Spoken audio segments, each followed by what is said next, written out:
kipi ambacho unaweza kumshauri Mati mpya ambaye ameingia kwenye tamthilia, kwa sababu amekuja kuvaa viatu ambavyo ni vikubwa, of course vimetoka kuanzia 1 mpaka kufika 80 na anakuja kuvivaa yeye sasa. Ni kipi ambacho unaweza kumshauri kwa hii pressure sasa hivi ya mashabiki wenu waliopo nayo? Yaani kwanza naanza kujitolea mfano mimi, afu nitakuja kwa Mati wa zamani, afu nitakuja kumshauri naye. Umeona kimfano kama mimi si kama comment zote ambazo unazokutana nazo zinaweza zikawa zinafurahisha wa zamani. Na imani hali hii ambayo nimekutana nayo mimi, hata yeye huenda kuna kipindi alikuwa anakutana nayo, hususan kwa wale washabiki wa Vai. Waga wanachukiaga sana kumuona vile Mati akiwa karibu na manyanya, au sio bwana? Kwa hiyo lazima kuna vipindi atakuwa alikuwa anavipitia ni vigumu. Kwa hiyo huyu Mati mpya achukulie hiyo ni kama changamoto. Umeona? Kwa sababu ukiangalia ile episode ambayo alianza kuonekana ambayo ndo alitambulishwa, watu wengi sana walitoa maneno ya kashfa mengi, ajui, afanani. Lakini angalia miujiza, baada ya kuperform episode iliyofuata wakaanza kuelewa sasa. Kuna comment moja niliona kwa mtu anasema, yani mbona namuona huyu sasa hivi kama mkali zaidi ya ule wa mwanzo, umeona? Na wote ni washabiki hao, umeona? Kwa hiyo hivyo vitu unatakiwa vichukulie kwamba ni kitu ambacho kinaweza kikamfanya yeye atoke sehemu moja kwenda sehemu nyingine. Akipewa nafasi, yani apambanie hiyo nafasi na hakikishe kwamba anafanya kile ambacho alichokuwa anakifanya ule mwanzo, au yeye azidishe zaidi. Bana, tukusii kitu kimoja tu, hakikisha umesubscribe, umelike, umecomment kwa Mwanafamilia Gamba TV. Kuna watu mlifanya interview na Mzee Bakola, mkataka nifanye naye tena, na kikubwa kicho nilisema nimtafute kutoka kwenye tamthilia ya Dunia. Kuna mengi ambayo amezidi na amezungumzwa mengi kwenye mitandao ya kijamii baada ya msanii Matilda kuondoka kwenye tamthilia. Kuna mengi yamezungumzwa, nikasema ni mtafute ambaye pia ni mwanafamilia Mzee Bakola, atumbie ni kipi kilimfanya Mati akaondoka. Bana mzee, vipi? Poa ndugu yangu. Uko poa? Nipo poa kabisa. Mbona kinyonge? Unajua wakati unajitambulisha hapo kuna jambo ambalo umeliongelea la Mati, ndio maana umeona kidogo kama nimekuwa mpole. Mimi nilisema kuwa Mzee Bakola ni baba wa watoto 8 na ni mme wa wanawake 3. Watu wakanibishia. Hebu watu unajua amini kama unasema unatania. Hii kitu ina ukweli kabisa? Hiyo ni kweli, sitanii. Watu wanasema mashuti unapiga ndio vitu vyako. Ni kweli, mimi na wake 3 na na watoto 8. Tamthilia ya Dunia imekupa nafasi na sisi tumekutambua na kuna mengi tumejua kupitia wewe.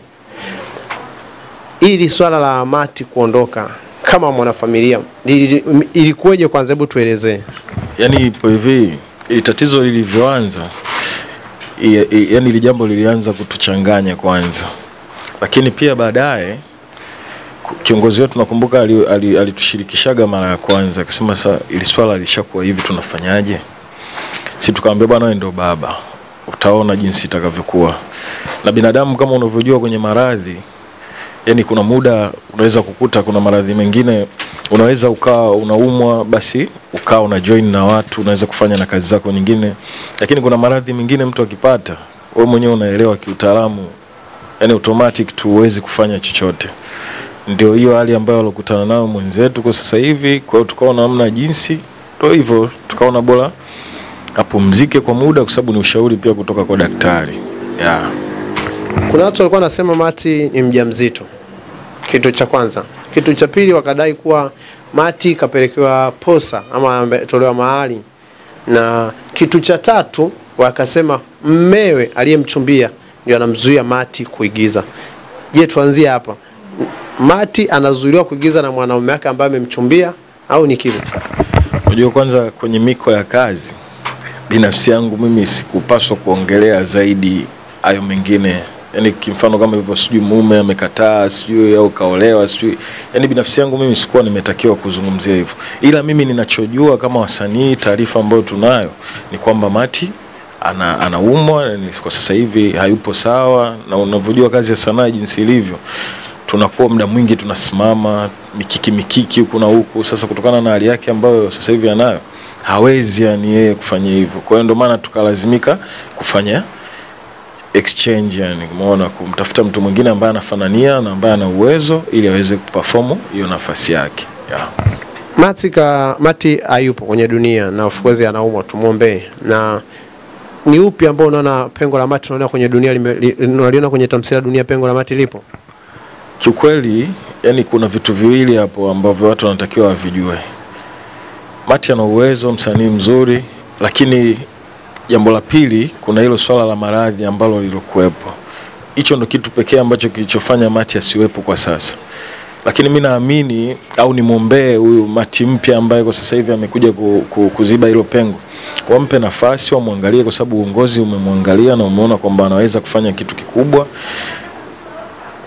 Washabiki tu wampe nafasi na wamuamini. Mimi na imani hata hilo pengo ambalo lilokuwepo mwanzoni linaweza likafutika.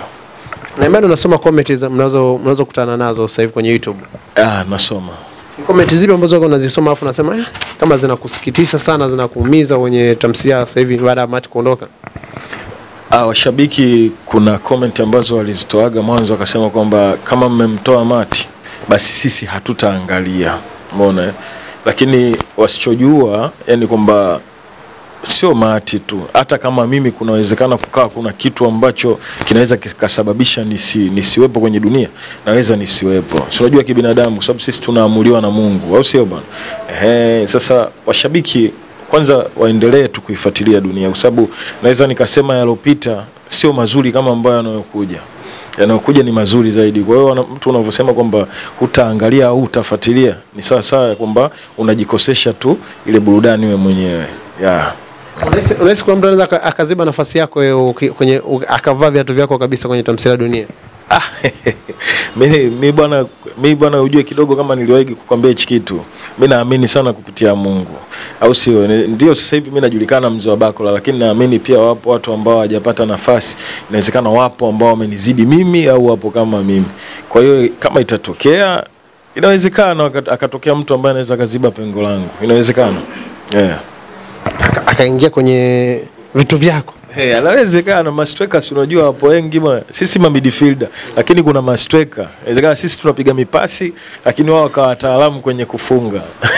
Sema striker nimekubali baada ya kuona kile kitu, kumuona mfanyakazi wako anaitwa ni jina kwanza yenyewe gumu. Mimi kwanza jina lake binafsi hadi leo silijui, ila nilimpa tu jina langu ambalo itakuwa ni rahisi kulitamka. Mimi namuita majina mengi.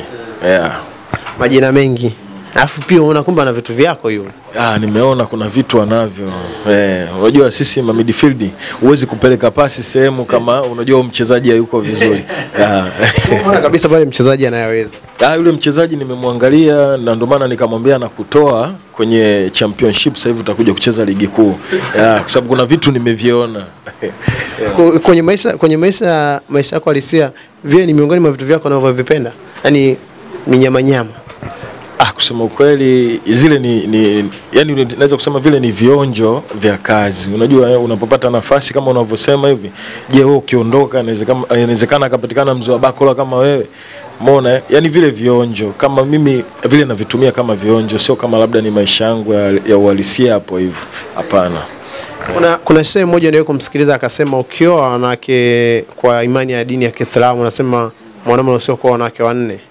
Lakini sasa masharti kwenye wanawake wanne inatakiwa uchanganye. Kama ulio mwembamba hakikisha unakuja na mnene. Kama ulio mfupi hakikisha na mrefu. Ulio mweusi au mweupe. Ili ile tamaa ziishe. Minifido tumechanganya kama tulivyoagizwa. Yaani sijui, mimi sijasoma sana dini japo nipo kwenye dini. Lakini mimi kwa akili yangu sidhani kama hicho kigezo kinawezekana kikawa ni kweli. Yaani kwamba eti ukiwa na mweupe basi uwe na mweusi. Ujue kwanza unatakiwa ujue kwamba mioyo inapendaga vitu ambavyo yenyewe ndio inapenda. Kuna mtu mwingine hawezi kupenda mwanamke mweusi. Sasa leo ukisema kwamba eti umuoe kwa sababu dini imesema, sijui au shehe kasema, yani sidhani kama unaweza ukaja ukatenda haki kama inavyotakiwa kwenye dini. Cha muhimu ni kuangalia yule mwanamke ambaye unajua nitampenda na siwezi nikaja nikamdharau, au sio bwana? Au haiwezekani ikatokea siku nikaja nikamfanyia tofauti na vile ambavyo nilivyokuwa natakiwa nivifanye au ambavyo nimemwaahidi nitamfanyia. Mimi kwenye akili yangu ndo nafikiria hivyo. Una kipi ambacho unaweza kumshauri Mati mpya ambaye ameingia kwenye tamthilia kwa sababu amekuja kuvaa viatu ambavyo ni vikubwa? Of course vimetoka kuanzia 1 mpaka kufika 80 na anakuja kuvivaa yeye sasa. Ni kipi ambacho unaweza kumshauri kwa hii pressure sasa hivi ya mashabiki wenu waliopo nayo? Yaani kwanza naanza kujitolea mfano mimi afu nitakuja kwa Mati wa zamani, afu nitakuja kumshauri naye. Umeona kimfano kama mimi si kama comment zote ambazo unazokutana nazo zinaweza zikawa zinafurahisha. Kuna comment nyingine zinaweza kuwa ni zenye kusikitisha na zinakera. Lakini kwa sababu ni msanii huwezi kutegemea siku zote utakutana na mambo mazuri. Kuna siku lazima ukutane na vitu ambavyo vina changamoto. Alikadhalika pia hata huyo Mati wa zamani, na imani hali hii ambayo nimekutana nayo mimi hata yeye huenda kuna kipindi alikuwa anakutana nayo, hususani kwa wale washabiki wa Vai. Waga wanachukiaga sana kumuona vile Mati akiwa karibu na manyanya, au sio bwana? Kwa hiyo lazima kuna vipindi atakuwa alikuwa anavipitia ni vigumu. Kwa hiyo huyu Mati mpya achukulie hiyo ni kama changamoto. Umeona? Kwa sababu ukiangalia ile episode ambayo alianza kuonekana ambayo ndo alitambulishwa, watu wengi sana walitoa maneno ya kashfa mengi, ajui, afanani. Lakini angalia miujiza, baada ya kuperform episode iliyofuata wakaanza kuelewa sasa. Kuna comment moja niliona kuna mtu anasema, yani mbona namuona huyu sasa hivi kama mkali zaidi ya ule wa mwanzo, umeona? Na wote ni washabiki hao. Kwa hiyo hivyo vitu tunatakiwa vichukulie kwamba ni kitu ambacho kinaweza kikamfanya yeye atoke sehemu moja kwenda sehemu nyingine. Akipewa nafasi, yani apambanie hiyo nafasi na hakikishe kwamba anafanya kile ambacho alichokuwa anakifanya ule wa mwanzo, au yeye azidishe zaidi. Huo ndio ushauri wangu kwake. Kwenye dunia kuna timu 4. Kwenye tamthilia dunia kuna timu Vai, kuna timu Mati, kuna timu Mudi na kuna timu Mzee Bakora. Mtu anakuambia mimi Mzee Bakora na Mudi wakitoka bana na mimi sasa hivi mnitoe kabisa. Ni timu ipi ambayo unaona kabisa ina nguvu sana kwenye tamthilia yenu? Yaani ya Violet, Mati, Mudi na wewe Mzee Bakora. Mimi sipendagi kujizungumzia sana kwa sababu kama unavyokumbuka mimi nilikuja baada ya kwa dunia imeshachangamka afu mimi ndo nikaja nikaichangamsha zaidi. Kwa hiyo inawezekana labda hao ambao wametangulia ikawa wana timu kubwa zaidi yangu mimi, sijui kwa mashabiki, lakini labda nimzungumzie hapo haraka labda Vai naweza kusema ana timu kubwa. Naweza kusema hivyo, labda Vai ana timu kubwa kuliko hao wengine. Ni kipi sasa unaweza kuambia mashabiki zenu kuelekea kwenye tamthilia dunia ambao kuna mengi yametokea, Mati kuondoka, ni kipi ambacho unaweza kuwashauri mashabiki sasa? Niliongea neno moja hapa, dunia inapoendea, kule ilipotoka ilikuwa nzuri, lakini huku inapoendea ndo nzuri zaidi. Kwa hiyo yule ambaye tumemkera au kumkwaza kwa kile kitendo ambacho kimetokea, sisi tunaomba radhi, afu pia yeye achukulie kwamba na yeye binadamu kama sisi, mitihani ambayo imetukuta na yeye pia inaweza kufanyaje, inaweza pia kumkuta vile vile. Kwa hiyo waache hasira, umeona, waache kukasirika, wasiweke vikundi, umeona.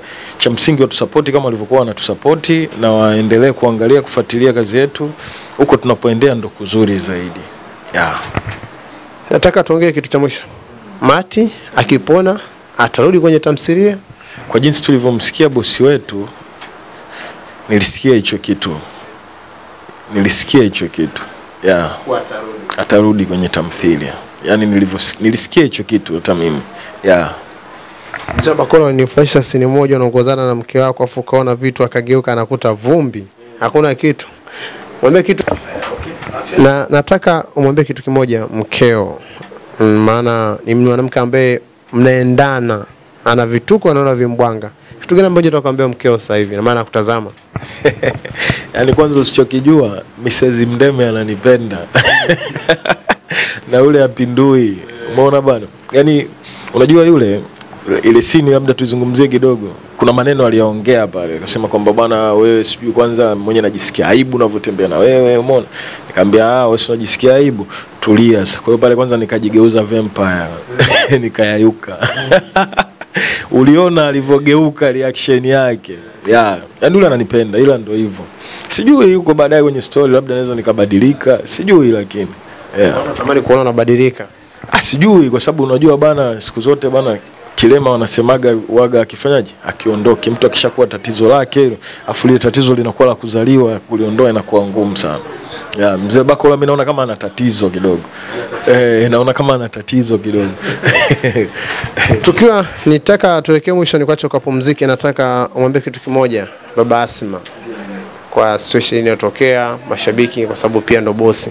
Ni kipi ambacho unaweza kumwambia sasa hivi Baba Asma? Kwanza bosi wetu kwanza kidogo ile hali ilimchanganya. Umeona bwana, lakini kikubwa kama yeye anavyotusigi sisi, yani kwamba tuwe wavumilivu, tukubaliane na hali na mazingira, na mimi ya maneno leo nayarudisha kwake. Umeona, yani kile kilichotokea kisimkatishe tamaa, kwa sababu yeye ndo mtunzi wa hii tamthilia. Umeona, kwa hiyo kimfano kama kuna kitu kinaweza kikamchanganya kwenye akili yake, anaweza akafanya kitu ambacho sio kizuri. Cha msingi na yeye awe mvumilivu, atulie na akubaliane na mazingira ambayo yametokea. Yeah. Vipi tunaongeza wane lini? Maana editor isikukuta tarehe 7 hapa. Ya mimi nimekwambia nipo kwenye kuvizia. Ya muda wowote. Tunaongeza chuma cha 4. Na sasa hivi nitafanya zaidi ya ile Azizi Ki. Itakuwa kubwa. Chuma cha 4 kinakuja. Kitakuja. Huu. Bado nisitangulize na nili. Maana wanasema mali kauli. Lakini mambo yanakuja yako njiani. Yeah. Bana mimi nakushukuru sana. Nashukuru pia ndugu yangu. Bana tumezungumza na mzee Bakola na ametuelezea kisa cha Mati kuondoka. Mati ni mgonjwa na Mati hatarudi kwenye tamthilia Dunia. Hivyo tumzidi kwa support na watakuja na kuna vingi vinakuja. Usisahau kusubscribe, kulike na kucomment ili kwa mwanafamilia Gamba TV. Asante.